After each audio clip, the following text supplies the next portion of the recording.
దీక్షా దివస్ సందర్భంగా హైదరాబాద్ ను fever hospital BRS party రాష్ట్ర నాయకులు నగేష్ ముదిరాజ్ ఆధ్వర్యంలో రోగులకు పండ్ల పంపిణీ కార్యక్రమం చేపట్టారు. ఈ సందర్భంగా ఆయన మాట్లాడుతూ టీపీసీసీ అధ్యక్షుడు మహేష్ కుమార్ గౌడ్ అవగాహన లేకుండా కేసీఆర్ దీక్ష గురించి మాట్లాడుతున్నారని మండిపడ్డారు. కేసీఆర్ దీక్ష వల్లే ఈ రోజు ఆయన టీపీసీసీ అయ్యారని, ఆ పదవి కేసీఆర్ పెట్టిన భిక్ష అని విమర్శించారు. తెలంగాణ కోసం చిదంబరం చేస్తున్న ప్రకటన సారాంశాన్ని చూసైనా మహేష్ చరిత్ర తెలుసుకోవాలని హితవు పలికారు. కేసీఆర్ దీక్ష మరోసారి ఇలా మాట్లాడితే ప్రజలు తరిమి కొడతారని హెచ్చరించారు. ఒకరు తెలుసుకోమనండి, అతనికి ఫస్ట్ టీపీసీసీ అనేది వచ్చిందే కారణం దానికి కేసీఆర్ గారు. తెలంగాణ ప్రదేశ్ కాంగ్రెస్, తెలంగాణ అనే ఓడు కేసీఆర్ గారు పెట్టిన భిక్ష మహేష్ గౌడ్. ఇప్పుడు ఆంధ్ర తెలంగాణ రాష్ట్రంలో ఉన్న ఎంతమంది పీసీసీలు ఎంతో మంది చేశారు.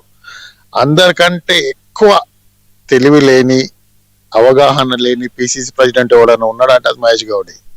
అది నోరా మోరే అని అడుగుతున్నా. నువ్వు మొన్ననే వారం 10 రోజుల కింద ఏదో టీవీలో చూసిన కేసీఆర్ గారి దీక్షని, కేసీఆర్ గారి ఉద్యమంలో పాత్రని మేము గౌరవిస్తాం, మేము మర్చిపోలేమన్నావు. మళ్ళీ వాళ్ళ దీక్ష వచ్చిందని ఏదో ఒక విధంగా బట్టగాల్చి మీదేయాలని. అసలు నీకేమైనా కొంచెమని ఇంకిత జ్ఞానం ఉందా మహేష్ గౌడ్ గారు? తెలంగాణ పదానికి మూల కారకుడు, కర్మ, కర్త, క్రియ, స్ఫూర్తి ప్రదాత తెలంగాణ బాపూజీ కేసీఆర్ గారు. అది అందరికి తెలిసిన విషయమే. సాక్షాత్తు చిదంబరం గారి 2009లో చిదంబరం గారే చెప్పారు, కేసీఆర్ గారి దీక్షని మేము గుర్తిస్తున్నాము. కేసీఆర్ గారు తెలంగాణ రాష్ట్రాన్ని సాధించిన